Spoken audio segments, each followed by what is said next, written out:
Okay, today we are on Joe Kent, the former director for national intelligence and counter-terrorism for the United States of America.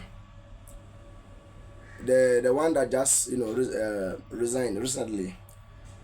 I'll touch on the resignation letter, and then he had an interview with Tucker Carlson today, and we'll talk about it extensively because it is very, very important. He have laid some emphasis, and then after that we'll continue to they are going after him. So let's get it out there. Let me read a little bit of the letter, and then we'll proceed to his interview with Tucker Carlson. He said, after much reflection, I have decided to resign from my position as director of the National Counter-Terrorism Center, effective today. That's yesterday. I cannot, in good conscience, support the ongoing war in Iran.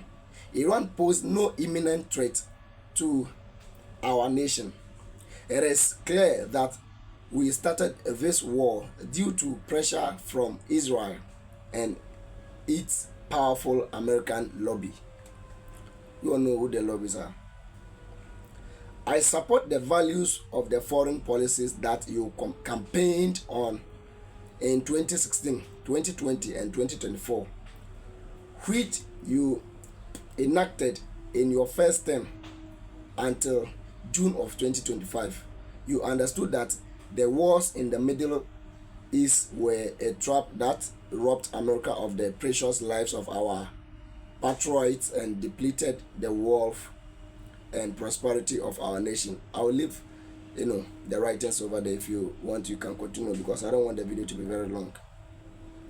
So after he resigned, he had Donald Trump posted something about him, but I will not go there. He had an interview with Tucker Carlson. We all know Tucker Carlson, one of the biggest journalists in America. He's an independent journalist. So after he had an interview with Tucker Carlson asked him a question. Before Joe Kent, he said that the US attacked Iran basically because Israel was about to attack Iran. That's why the United States also attacked. And then Tucker Carlson asked him this question. He said, look, Iran poses no threat to our nation. How did you reach that conscience? And he replied that he said the president, Secretary of State, and Speaker all said the attack were carried out because the Israelis were about to strike. Had they not said that, providing otherwise would have been very difficult. There's simple no case that Iran was planning an immediate attack. And then watch the video of him speaking. I cannot in good conscience support the ongoing war in Iran. Iran posed no imminent threat to our nation. Iran posed no imminent threat to our nation. How did you reach that conclusion? I think this is key. I mean, this would be more challenging to explain had the Secretary of State, the President, and the Speaker of the House not come out and said that we conducted this attack at this time because the Israelis were about to do so. So that takes away the argument that there was an imminent threat, as in Iran was planning to attack us immediately. That just simply did not exist. Okay, so let's continue. And then after which he continued to say that Charlie Kirk, the name spells Kirk. Charlie Kirk, whatever the name they pronounce it is a noun. So he said that man, you all can remember that man was shot and killed some months ago. I think that was 2025. Yeah, he was shot and killed when he was having I think I can't remember, was it a meeting or some which he was speaking with some audience, and then he was assassinated. He said that man was begging him not to take them to war against Iran. Why? Let's listen to that part also. And then, Charlie Kirk is killed publicly in a very horrific way, and we're not really even allowed to look into that at all. And Charlie Kirk was one of President Trump's closest advisors, and he also advocated heavily against a war with Iran. He was in the Oval Office in the lead up to the 12-day war. I wasn't particularly close with Charlie. He was very gracious to me when I was running for Congress, very, very supportive. So we knew each other. And the last time I saw Charlie Kirk on this earth was in June in the West Wing, in the stairway. And I said hi to him, and he looked me in the eye, and he said very loudly, and it's a small, you've been in the West Wing, it's small, it's a tight space. And he said, "Joe, stop us from getting into a war with Iran."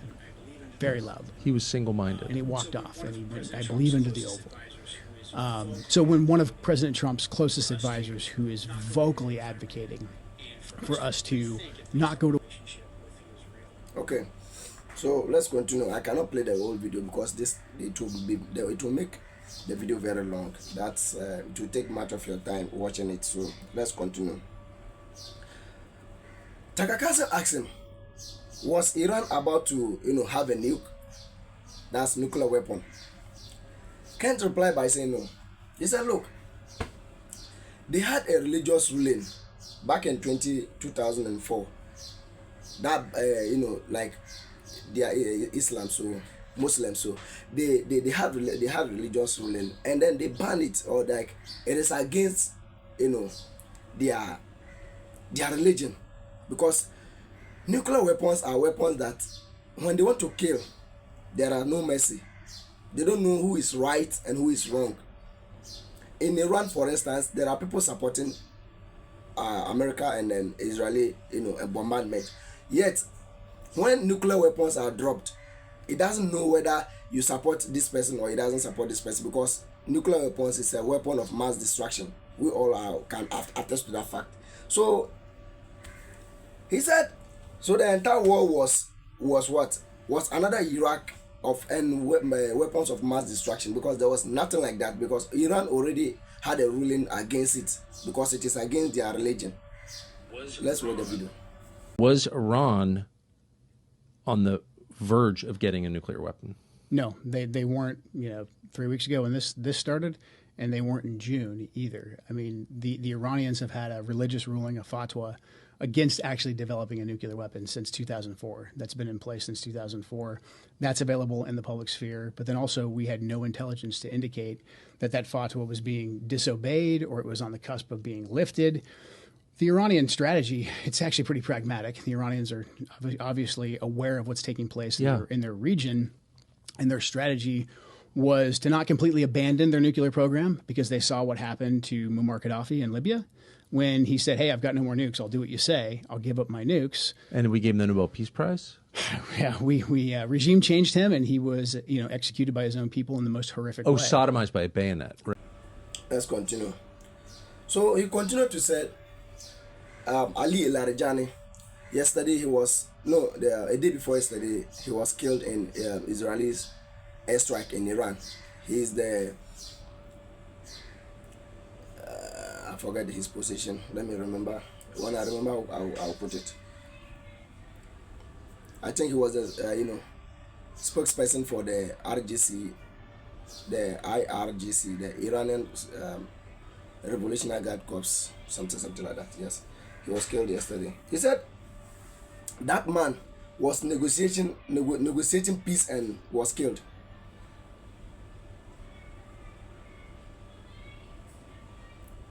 So it means that he's actually saying that Tel Aviv doesn't want peace. All they want is war, and America, United States is their source, their funding. Let's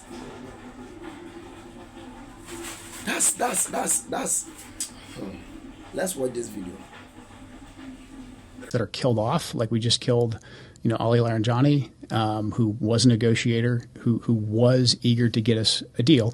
Again, look, I've got no love for the IRGC. I've got no love for the Iranians, But you've got to realize, Just to be clear, if you want it to end, in case you're tuning in right now, you fought their proxies. I fought their proxies. I mean, I put countless of them in flex cuffs or much worse. I've gone after the Iranians. I was in specialized outfits that went after the Iranians and their proxies. These are very serious people.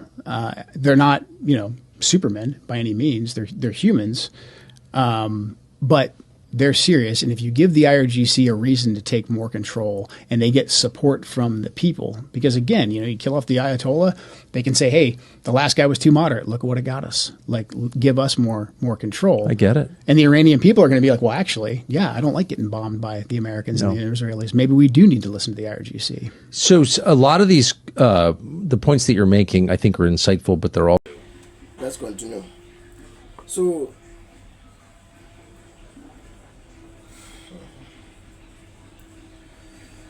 what do you think of this? This is, a tip of the iceberg of what Joe Kent, the former,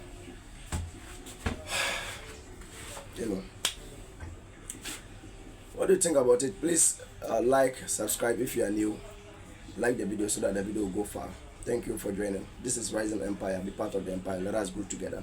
Thank you for your support. I really appreciate your support. I really appreciate your support. I thank you very much.